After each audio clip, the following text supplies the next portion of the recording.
Cacao is a product that defies simple categories. It isn't just an ingredient for chocolate or an accent in desserts. It's a plant that has stirred emotions for thousands of years, fascinated entire cultures, and inspired a kind of reverence that borders on spiritual. Once it was used as currency. It was the drink of warriors, a medicine in the hands of shamans, a symbol of fertility, a sacred gift from the gods. And today, unexpectedly, it has become one of the most thoroughly studied superfoods. With properties that continue to surprise scientists, cacao blends history, mythology, geology, and biochemistry into one. It holds a profile of active compounds rarely found together in any other plant. It is wild and delicate at the same time, bitter yet nourishing, ordinary yet absolutely exceptional. Every single bean contains the story of an entire civilization, and inside that same bean lies a collection of molecules that directly affect our brain, nervous system, heart, and mood. This paradox is what makes cacao extraordinary. It is food, medicine, an aphrodisiac, a ritual, a symbol, and a subject of biomedical research. It's a plant that survived the fall of empires, colonial eras, and the Industrial Revolution, and now it is returning in a completely new role as one of the most valuable natural products on the planet. The cacao tree is not a plant that forgives mistakes.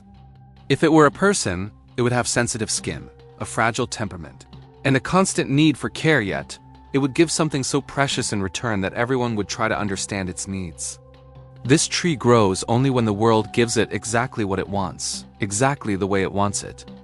And its demands, though simple, are incredibly difficult to satisfy. Plenty of moisture, plenty of warmth, and very little light. Imagine a rainforest dense, shadowed, humid, thick with rising mist. Sunlight doesn't cut through the canopy in sharp beams. Instead, it arrives as a soft, blurred glow. This is where cacao feels at home. Every leaf is built for shade. Too much sun and the plant literally burns. Too little humidity and its flowers fall before they ever become fruit. Cacao needs a world without extremes, equatorial warmth that doesn't swing wildly between temperatures. An air so humid that at night it settles on the leaves like dew. No wonder its kingdom is limited to a narrow band of the planet, just 20 degrees north and south of the equator. Beyond that, the world becomes too cold, too dry, or too unpredictable.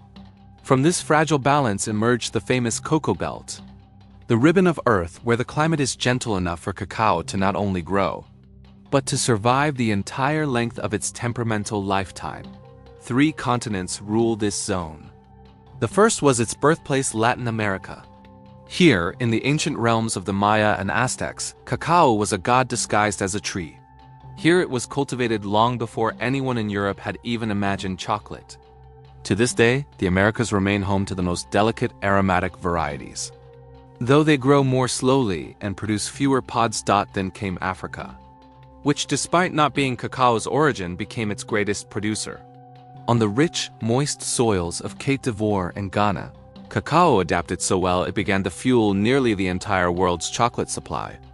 African cacao is less temperamental, more resilient, more disease-resistant, and generous with the kind of beans the industry loves: consistent, predictable, abundant. And then there is Asia, the youngest participant in this story. Less known, but increasingly ambitious. In Indonesia, the Philippines, and Papua New Guinea, cacao pods develop bold, often wild flavor notes. They are like a young branch of the cacao family tree, different, but full of promise. Yet no matter the continent, cacao follows a single script. If it has shade, it grows. If it has moisture, it blooms. If it has calm, it bears fruit. But one shift in weather, one dry wind, one day of harsh sun, and the very tree that gave us chocolate reminds us that it didn't evolve to serve us, it evolved to survive on its own terms. Cacao pod is one of the most extraordinary structures in the plant. Kingdom something between a melon, a gourd, and an exotic treasure-filled capsule. If you saw it for the first time, you might not associate it with chocolate at all. It doesn't smell sweet, it doesn't look appetizing, and it certainly doesn't resemble anything chocolatey. But hidden beneath its ridged, leathery shell lies one of the world's most precious seeds. Cacao pods grow directly from the trunk, and thick branches a phenomenon as cauliflower. It looks as if the tree forgot that fruit is supposed to appear on thin branches and instead attached it right where its life force flows. It's practical. The flowers are protected from wind and insects have easy access. But visually, its stunning cacao trunks appear covered in colorful, swollen lanterns. Each pod is a long oval form, usually 6 to 12 inches in length. Its skin is thick like a pumpkin shell, fibrous and tough. A simple kitchen knife won't open it. Harvesters use a single, precise strike of a machete. Only then does the interior reveal itself. Pearly, glossy, moist seeds nestled in a sweet, jelly-like pulp that tastes like tropical sorbet. In the world of chocolate, these seeds are called cocoa beans, though before fermentation they are more pinkish-white than brown. They darken only later after oxygen, fermentation, and drying transform them. Each pod holds 20 to 60 seeds arranged in almost geometric precision. And each one is unlike anything we eat every day. Fresh cacao tastes fruity, crunchy, sweet tart, nothing like chocolate. Only time and biochemistry unlock the flavors we recognize and the colors of the pods. That is a story of its own and one of the most fascinating. A cacao pod can be green, yellow, orange, red, purple, or nearly black. Its shade depends on the variety, its stage of ripening, and the region it grows in. Some mature from green to yellow, others from deep purple to orange. Some remain brilliantly red from start to finish, as if nature made them intentionally magical. There are 3 main groups of cacao varieties: Criollo, Forastero, and Trinitario, and each has distinctive colors and shapes. Criollo, the rarest and most fragile, produces pods with uneven surfaces and soft hues, purples, pale yellows, even pinks. Forastero, the hardiest and most common, has smoother green-yellow pods with thick walls and a bolder character. Trinitario is the hybrid, temperamental but aromatic, offering pods in every shade of red and orange. When you look at a cacao pod, you see something that doesn't resemble chocolate in any way, yet is its purest beginning. The hard shell, the juicy pulp, the pale seeds. This is the start of a journey that moves from botany to biochemistry to fermentation to culture. And only at the very end becomes dessert. Harvesting cacao is the moment when the entire work of the rainforest moisture, shade, heat, insects, wind, and time meets the human hand. It's the moment everything is decided: the future flavor, the aroma, the quality, and even whether the beans will ferment properly. That's why cacao harvesting isn't ordinary farm labor. It's a precise craft where tradition, intuition, and experience still matter far more than technology. Cacao pods don't ripen together. One tree carries tiny fresh flowers, lemon-sized young pods, and fully mature fruit ready for cutting all at once. The tree lives in a rhythm that ignores calendars and never hurries. That's why harvesting happens in cycles, usually every 2 weeks, and every single pod demands a decision. Here, the farmer's eye is everything. The color, texture, the sound of the pod when tapped. Even the subtle shade of its skin that reveals whether the inside is finally sweet enough for fermentation. When a cacao pod is fully ripe, you can't simply pull it off the tree. The cacao tree has delicate, thin stems that are easily damaged, and a single poor cut can cost the tree its fruit for the next season. That's why harvesters use special machetes with rounded tips or long-handled clippers, trimming each pod gently, right where it meets its short stem. The cut has to be clean, precise, and made at exactly the right angle so the plant isn't injured, and can continue to bear fruit. In many regions of the world, harvesting is done by hand in the shade of the trees, often in the quiet hours of morning before the day's humidity turns the air into a steaming soup. A farmer leans in toward each pod, studying its color and texture the way a jeweler examines a stone. Yellow but too firm, needs another week. Orange with lightly ribbed skin, perfect. Red with discoloration, possibly diseased, best kept apart from the rest. These aren't fruits you can shake from branches or gather with machines. Each one is opened by hand, each one judged individually. And this is one reason cacao is so precious. Every gram exists thanks to human attentiveness and the slow rhythm of nature. Once the pod is cut down, it's dropped to the ground or placed in baskets, where it's opened with a single confident strike of a machete. That sound, the dry crack of the shell splitting, is, to those who work with cacao, the signal that the cycle has begun, from heavy pod to fermenting, aroma-filled beans. And although harvesting might seem like a purely technical step, this is where the true flavor of chocolate begins. Fermentation is the moment when nature and humans move together in a shared dance. A dance that determines everything you will later call chocolate. This is where the simple, pale, fruity seeds begin to transform into something warm, deep, and strangely familiar. From a distance, the process may look like little more than beans resting in boxes. But in reality, it's one of the most complex biochemical performances in the world of food. It all starts innocently. Freshly scooped beans, covered in sweet, sticky pulp, are placed into wooden boxes, baskets, or simply piled into heaps covered with banana leaves. Inside, a fever begins, a literal fever. As the mass heats up to +122 degrees Fahrenheit. This happens naturally, driven by the action of yeasts and bacteria, which together create a tiny microbiological laboratory. Yeasts begin first, fermenting the pulp's sugars into alcohol.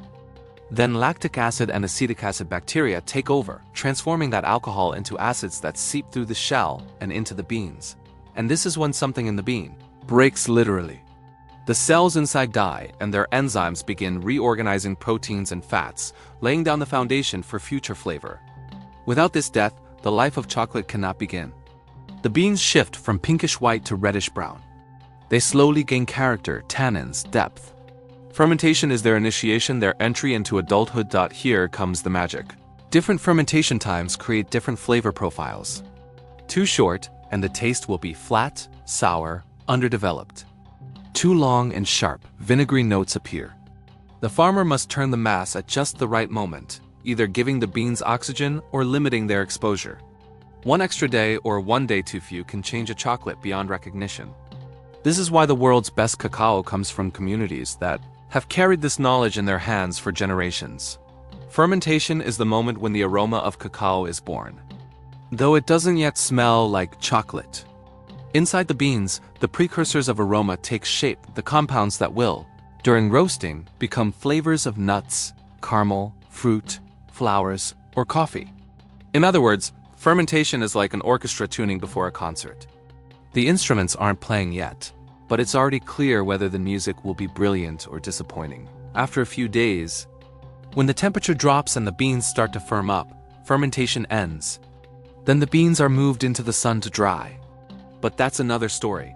Drying and roasting are the two stages that feel like the slow awakening of cacao's aroma, as if the beans, after the intense, heated trance of fermentation, begin discovering their own identity.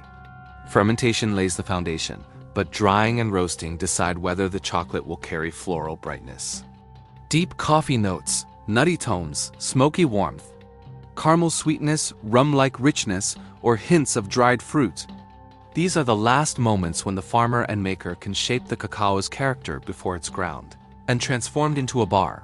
When fermentation finishes, the beans are still warm, moist, sticky, and intensely aromatic, tropical, fruity, acidic. In this state, they would mold quickly, so they're spread out on mats, raised platforms, or wooden drying beds, usually under full sun. The process takes several days, sometimes a week, depending on the weather. In tropical countries, rain can ruin an entire batch, so farmers rush to cover the beans with tarps, uncovering them again the moment the clouds pass. Much more happens than simple evaporation. The beans stabilize, shed excess acidity, and start forming structure inside. Dry them too fast and moisture gets trapped within, causing unwanted odors. Dry them too slowly and mold becomes a threat. It's a delicate balance to maintain. Different from watching the temperature of a cheesecake. One mistake and the final result suffers. Once the beans are dry, hard, and around 7% moisture, they leave the farm. Their journey ends in a roastery or chocolate workshop, where one of the most important moments of chocolate's story awaits: roasting. Roasting is the bean's first real lesson in fire. At high temperatures, usually between 230 and 320 degrees Fahrenheit, chemical reactions ignite, creating aroma. These are the same reactions that turn bread into a crust and coffee into fragrant beans, the Maillard reactions. This is where the aromatic precursors formed during fermentation change into actual flavor. The beans deepen, sweeten, grow more complex. Some begin to smell of honey, others citrus, others nuts, toast, flowers, or even red wine. Temperature and time are the secret of every chocolate maker. A short, gentle roast preserves bright, fruity notes ideal for beans from Latin America. A longer, hotter roast brings out darker, earthier, nutty tones common in many African varieties. Too intense a roast burns the bean, leaving it aromatic but dead. Too weak a roast leaves the chocolate green, raw, vegetal, unpleasant. Roasting gives cacao its soul, its aroma, identity, personality.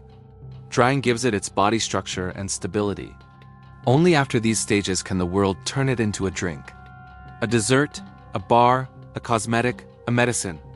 Or a daily ritual. The creation of cocoa mass is the moment when the beans hard, loud, brittle begin turning into a velvety, dense, dark liquid.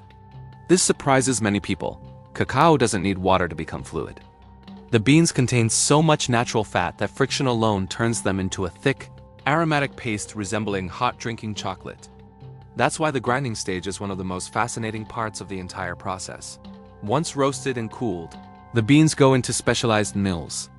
First, the shell is cracked in a process called winnowing. The bean snaps, breaking away from its thin husk. What remains are nibs, small, hard, intensely aromatic fragments of cacao that can be eaten even without further processing.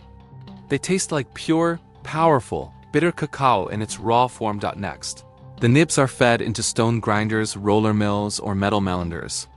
Friction, heat, and pressure begin their work, and the nibs slowly lose their solid form. First they feel like wet sand, then like paste, then like a thick cream, until finally they become a liquid so smooth it can be poured. This is cocoa mass, the heart of every chocolate and cacao drink.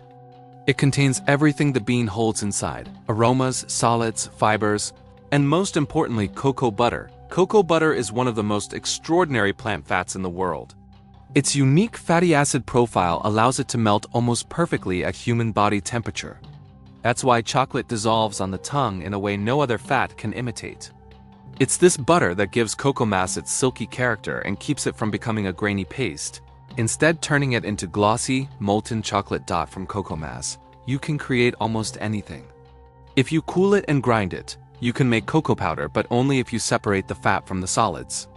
This is done using hydraulic presses. Under enormous pressure, the cocoa butter begins to flow out in a golden stream. Its pure essence light, fragrant, smooth. What remains in the press is a dry cake that, when ground, becomes the cocoa powder used in kitchens around the world. Cocoa butter goes on to become white chocolate, luxury creams, lip balms, body lotions, and even medications, while cocoa mass returns to the mixers, where it joins sugar, milk, vanilla, and other ingredients. It's the cocoa mass that defines the quality of a chocolate bar. The more of it there is, the deeper, richer, and more authentic the flavor becomes.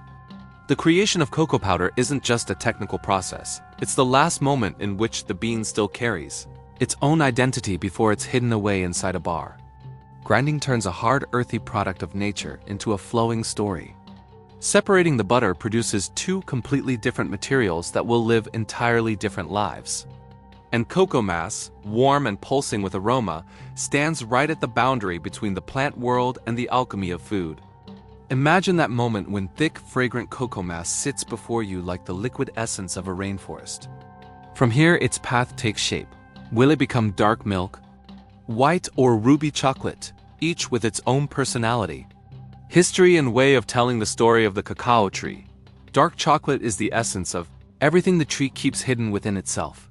It's uncompromising, pure, intense, sometimes sharp, sometimes fruity, but always full of character. A high percentage of cocoa means less sugar, fewer additions, and more nature. Tasting it feels like experiencing the tree itself, its tropical moisture, the heat of fermentation, and the sun that ripened the fruit. It's almost meditative. Every bite a journey back to the place where the bean grew. Milk chocolate speaks with a human voice, softer, warmer, more inviting.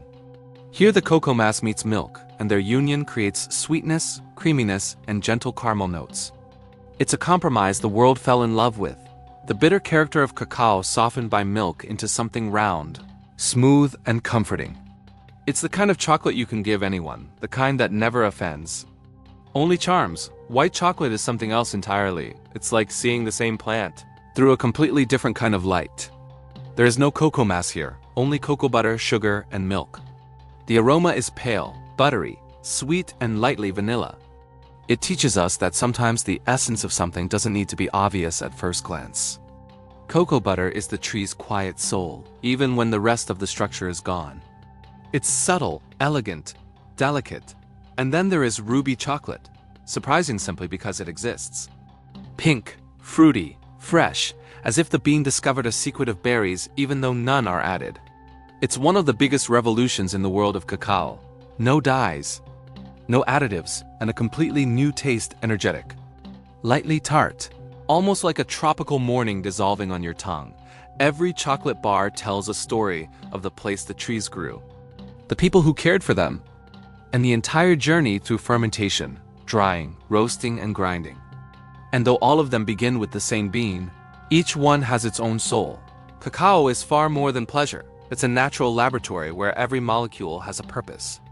When you look at a glossy dark bar, you think of flavor and aroma, but inside it holds more active compounds than many jars of antioxidant supplements. The biggest group are polyphenols and flavonoids, natural antioxidants that protect the plant and support the human body. They give dark chocolate its signature dryness and depth. Their strength lies in neutralizing free radicals, helping the body handle everyday oxidative stress. Thanks to them, blood flow improves, vessels stay flexible, and the brain receives oxygen more efficiently. They're not a microscopic trick of nature. They're a real support system for the cardiovascular network and cellular protection. Alongside them come theobromine and caffeine, two compounds responsible for cocoa's unique form of stimulation. Completely different from coffee, theobromine works gently, steadily, lifting alertness, improving mood and relaxing the muscles with a subtle touch. Caffeine is present in smaller amounts than in coffee, so its effect is softer, calmer, more refined. This is why a cup of hot cocoa wakes the senses without creating jitters. Together they make cacao both a stimulant and a comfort, like a warm scarf that energizes while it soothes. Then there are cocoa fats, a word some people fear. Though in this case, nature crafted something remarkable. Cocoa butter melts almost exactly at body temperature, giving chocolate its velvet texture and depth of flavor. It nourishes the skin, helps other compounds absorb, and carries aroma like nothing else. And finally, the microelements: magnesium, iron, potassium, zinc, not numbers on a label but real support for muscles, nerves, and immunity. Each bite brings these elements in their natural form, accompanied by compounds that help the body use them. Cacao doesn't just taste good, it feeds cells, balances energy, and protects the body. It's a microcosm of biology, chemistry, and physiology enclosed in a single plant. Every sip of hot chocolate, every square of a bar, is a meeting with polyphenols, alkaloids, fats, and minerals. A miniature laboratory of nature working quietly inside you. When we think of chocolate, pleasure usually comes first, but hidden inside is something more delicate and powerful. Polyphenols acting like guardians of your cardiovascular system. They naturally support the elasticity of blood vessels, improve circulation, and help maintain healthy blood pressure. It doesn't happen dramatically. It's a quiet, steady form of care that builds over time. Polyphenols encourage the production of nitric oxide in vessel walls, a tiny gas molecule that acts as a natural relaxant for the arteries. The muscles loosen, blood flows more freely, pressure drops, and the heart doesn't need to fight so hard to deliver oxygen through the body. It's subtle but profound. Polyphenols also prevent the oxidation of LDL, the bad cholesterol that can lead to atherosclerosis. They act as your internal antioxidant patrol, keeping inflammation at bay. Regular, moderate consumption of dark cacao becomes a micro-ecosystem of protection, gentle, natural, effective. In short, chocolate, through its polyphenols, is a quiet daily guardian of your circulation. When you wrap your hands around a warm mug of cocoa, something deeper begins than simple warmth. Your brain responds instantly. Its chemistry shifts. Cocoa activates neurotransmitters that shape mood, focus, and pleasure. Serotonin rises, bringing ease and calm. Theobromine and a touch of caffeine awaken the mind without the harsh jolt of coffee. Even the ritual matters. Heating the milk, mixing the cocoa, breathing in the aroma, your nervous system reads it as a signal of safety. Endorphins follow, creating comfort, pleasure, and that faint, gentle lift people often can't quite explain. Cocoa's polyphenols also support cerebral blood flow, giving neurons more oxygen. A daily cocoa ritual becomes more than indulgence. It's a soft form of neurological care, a sensory meditation for the brain. Most people imagine stimulation as a shot of espresso. Sharp, fast, immediate. Cocoa works differently. It wakes you slowly, like a sunrise instead of a lightning bolt. No spikes, no crashes, just a quiet rise in clarity and energy. Your body responds without panic, without urgency, as if guided by nature's gentler hand. The energizing effect of cacao is multidimensional.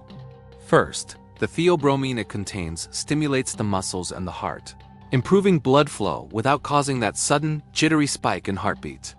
Second, the natural sugars present in cacao, or added to the drink, provide an immediate wave of energy.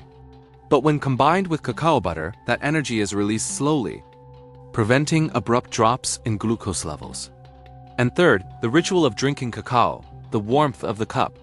The aroma, the taste, reaches the mind itself. The body feels pleasure and calm, and the brain interprets it as a moment of refreshing, lowering the subjective sense of fatigue. Compared to coffee, cacao doesn't give you that sudden kick. It's more like a gentle, steady support for your energy, something that lasts longer and feels more even. Coffee strikes fast, sometimes bringing jitteriness or nervousness along with it. And a few hours later comes the notorious energy crash. Cacao, on the other hand, creates a comfortable, steady wave of stimulation, helping you stay focused and energized without those dramatic highs and lows. That's why so many people who work or study for long hours begin to appreciate cacao as a daily, gentle energizer. It works not only on the body but also on the mind, helping you feel less tired and more focused, while simultaneously relaxing you and giving you pleasure, something coffee rarely delivers in such a subtle, balanced way. Once cacao reaches the stomach, its effect is far more delicate than you might expect. It's not a sudden surge of energy, nor is it a harsh boost to digestion. It's a soft, multidimensional support for the entire digestive system. The cacao mass, rich in fats, polyphenols, and fiber, is treated by the body as something special, a source of energy, but also a natural regulator of metabolic processes. Cacao fats melt at body temperature, quickly blending with the rest of the food without overburdening the stomach. The polyphenols in cacao may support microcirculation within the intestinal walls, improving blood flow and gently stimulating the absorption of nutrients. The fiber present in the beans acts like a natural broom. It regulates intestinal transit and supports the balance of the microbiome, creating conditions that favor healthy bacteria. Interestingly, cacao can also influence the secretion of bile and digestive enzymes, though not in a dramatic way. This helps the body manage the fats and sugars found in desserts, while delivering a sensory pleasure that signals to the brain, this is a reward. This blend of pleasure and physiology makes cacao work holistically, warming the body, subtly supporting metabolism, and nurturing digestive harmony. In practice, it means that a cup of hot cacao or a piece of high-percentage chocolate does more than please your palate. It brings the body into a gentle state of metabolic activation, improves blood flow throughout the digestive tract, and supports long-term balance between energy, digestion, and mood. This is why cacao isn't just a dessert, it's a natural, subtle regulator of metabolism and digestive comfort. Picture the dense, humid forests of Central America 1,000 years ago. Sunlight filters through layers of green leaves, and in the shadows of cacao trees, the Maya people moved through their daily rhythms, tending fields, preparing rituals, setting up ceremonies.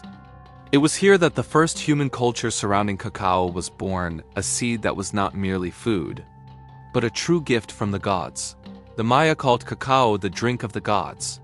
In their language, cacao referred both to the beans and to the drink made from them. This wasn't the sweet chocolate milk we know today. It was bitter, sometimes spiced with ground chili, vanilla, sometimes honey or aromatic roots. It was consumed in religious rituals, during ceremonies of fertility, war, burial, and celebration. The cacao drink prepared both body and mind. It energized, sharpened focus, and placed participants in a near meditative state, connecting them with the forces of nature. For the Maya, cacao was so valuable that the beans themselves functioned as currency. A handful of cacao could buy a chicken, a fish, or a piece of clothing. The beans symbolized prestige and power, and their harvesting, fermentation, and preparation followed strict rules and rituals. Women gathered the fruits, men processed them, and priests oversaw the ceremonies, all in harmony with the cycles of nature. The Aztecs adopted this tradition, elevating it even further in their social and spiritual hierarchy. For them, zocolatl, a bitter, often spicy cacao drink, became a symbol of status. Only warriors, nobles, and priests were allowed to drink it. The beverage had stimulating properties, but it was also used in sacred rituals. In Aztec temples, cacao mixtures with vanilla, chili, and sometimes flowers were offered to the gods of sun, rain, and fertility. They believed the drink connected humans with divine energy, giving them courage and protection. Cacao beans also served as currency and taxation. Aztec records show that a single bean could buy a small portion of corn. For priests and rulers, cacao represented wealth, power, and connection to supernatural forces. Each bean held both economic and spiritual weight. What's fascinating is that both the Maya and the Aztecs intuitively understood the relationship between consuming cacao and the body. They noticed the stimulation, the strength, the pleasure, the sharpened focus. Though they knew nothing of polyphenols or theobromine, they observed the effects: longer rituals, stronger warriors, calmer and more attentive participants. Cacao became woven into everyday life, religion, and politics, binding the spiritual world with the practical dot in this way. Cacao was never just a dessert or a treat. It was an elixir, a symbol of life, power, and divinity. Each bean carried the story of the forest, the people, and the gods. Each sip of the bitter drink reminded them that nature and spirituality could coexist in a single cup. This legacy of the Maya and Aztecs survived thousands of years and reached us long before cacao became a daily pleasure in Europe. When Spanish conquistadors returned from the New World to Europe, they brought with them treasures: gold, textiles, spices, and cacao. At first, the Spanish did not fully understand the bitter drink that the Maya and Aztecs treated as sacred. But they quickly noticed that this strange beverage gave energy, improved mood, and held something almost mystical within it. The earliest European attempts to replicate zocolatl stayed close to the original. The drink was bitter, sometimes flavored with chili, occasionally sweetened with honey or vanilla. But the harshness of pure cacao did not suit European tastes. By the 17th century, the Spanish began adding sugar and milk, transforming the character of the drink entirely. Cacao ceased to be solely a ceremonial ritual and became a pleasure for the palate, a luxury enjoyed in royal courts and elegant aristocratic homes. Across European courts, cacao gained an almost sacred status. It was served in special cups, accompanied by sweets and spices. It became a symbol of wealth, prestige, and modernity. In Spain, and later in France and England, the first chocolate salons and cacao houses were opened, places where people gathered to drink cacao while discussing politics, art, and philosophy. Cacao was exclusive, so much so that only the wealthy could afford it.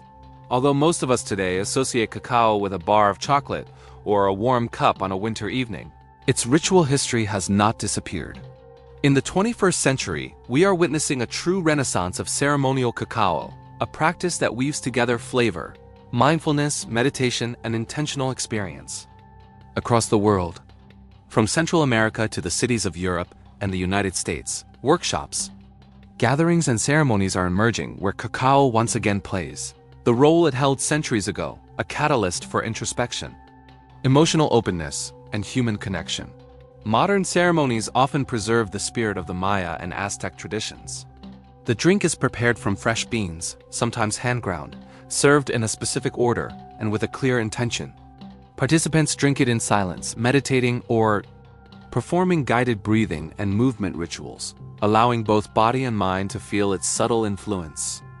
In these moments, cacao becomes a natural activator of energy and emotion, gently stimulating the body and opening awareness. Much like it did in the ancient rites of earlier civilizations, cacao remains a plant full of surprises, even for those who consume it every day.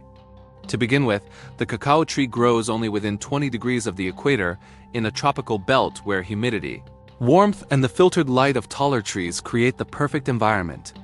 This is why, even today, it cannot be grown naturally. in Europe or North America without greenhouses. Nature shaped its needs over thousands of years. Another historical curiosity: cacao beans once served as currency. The Maya and Aztecs valued them so highly that a single bean could buy a chicken, a fish, or an item of clothing. Cacao was food, money, and a symbol of power all at once. This is precisely why the cacao drink carried such immense social and religious meaning in ancient societies. And although the cacao tree is native to Central and South America, Africa now produces the majority of the world's cacao, particularly Côte d'Ivoire and Ghana. It's a striking example of how plants travel from one continent to another, and how climate and global economics can shift production far from a species' original homeland. It's also worth noting that raw cacao is one of the richest natural sources of antioxidants. Polyphenols, flavonoids, and other compounds protect cells from oxidative stress and support the cardiovascular system, brain function, and overall vitality. This makes high-quality, minimally processed cacao a genuine superfood, but a word of caution: dogs and cats cannot eat cacao. The theobromine that feels so gentle and pleasant to humans is toxic to animals and can cause severe health problems. It's one of those cases where something delightful for us is dangerous for those we care for. And for the true connoisseur, there are more than 600 aromatic compounds in cacao, more than in wine. That is why each chocolate bar, each cacao variety, and each process of fermentation, drying or roasting creates a unique aromatic fingerprint. From fruity notes to floral, spicy, nutty, or deeply bitter tones, cacao is a whole micro-universe of flavor hidden inside a single bean. Though it may look like an ordinary seed, cacao carries immense diversity of flavor, aroma, and quality. As in the worlds of wine or coffee, not all beans are equal. They differ by origin, variety, cultivation, soil, fermentation methods, and countless subtleties that shape the final taste. At one end of the spectrum, there is mass-market cacao, used in mainstream chocolate bars. These beans typically come from many plantations and are blended to create a consistent flavor expected by large-scale consumers. Roasting temperatures are often higher, which flattens the more delicate aromatics, and the fermentation process is standardized, fast, and optimized for volume. Such beans produce chocolate with a predictable, sometimes monotonous taste, without the fruit, floral, or spicy nuances found in more carefully cultivated varieties. At the other end of the spectrum are gourmet, specialty, or single-origin beans. Here, every step of production is meticulously controlled, from selecting the variety and hand-picking the fruit, to precise fermentation and slow drying, to gentle roasting. Each batch is curated to preserve a specific aromatic profile reflecting the soil, microclimate, and traditional methods of the region. As a result, gourmet chocolate has remarkable depth and complexity. Fruit notes, floral layers, nutty or spicy accents, sometimes even earthy or mineral tones, all depending on terroir and craft. Another key difference lies in fermentation and drying. In premium cacao, these processes are often monitored manually and take longer, allowing the full bouquet of flavors to develop. In mass production, fermentation is shorter and more industrial, reducing complexity but increasing consistency and efficiency. The quality of cacao butter and dry solids also plays a major role. In gourmet beans, the natural fat profile is better preserved, and the polyphenols and aromatic compounds are less degraded.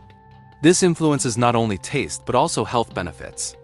Higher levels of antioxidants and bioactive compounds make premium cacao feel alive, vibrant, and layered.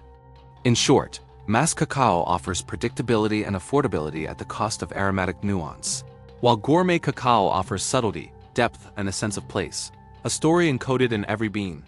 For true enthusiasts, exploring different origins and fermentation styles is like traveling the world through a single piece of chocolate. But cacao, despite its luxurious associations, also carries a darker side. Behind every bar of chocolate lies not only flavor, but a complex chain of social, ecological, and ethical issues. One of the most pressing problems is the exploitation of workers in cacao-producing regions, especially in West Africa, where most of today's cacao is grown. Many workers, including children, labor in tough conditions, often for long hours and with insufficient pay, safety measures, or access to education. Reports from NGOs consistently confirm that these practices still exist in some plantations. despite industry promises to eliminate child labor and unfair conditions. It's a stark reminder that cacao's history is not only sweet. It can also be painfully bitter. Another issue is the environmental impact of cacao cultivation. Plantations are frequently established at the cost of rainforest ecosystems, contributing to deforestation, biodiversity loss, and climate change. Cacao trees require precise conditions, shade, humidity, stable temperatures, which drives expansion into ecologically sensitive areas. Chemical fertilizers and pesticides used in intensive farming further damage soil and water systems. Fortunately, a growing global movement towards sustainable cacao is countering these trends.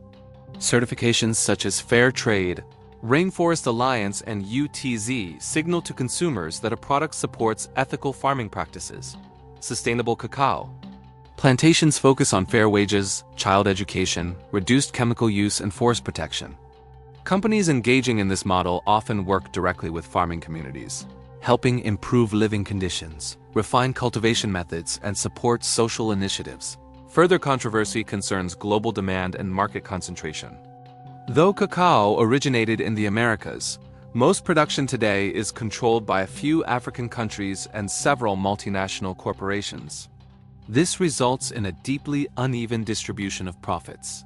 Local farmers often receive only a tiny fraction of the price of a chocolate bar, while the majority of the revenue goes to processors, distributors, and retailers. Cacao shows us that sweetness often has a bitter background.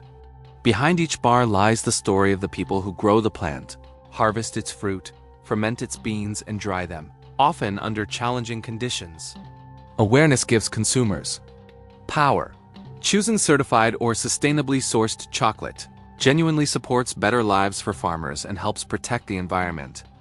In everyday terms, this means that enjoying cacao doesn't have to come with a moral compromise. One can savor chocolate while knowing that its production supports both people and the planet. The controversies around cacao remind us that every pleasure has a context, and that responsible choices can change the world, bean by bean, bar by bar.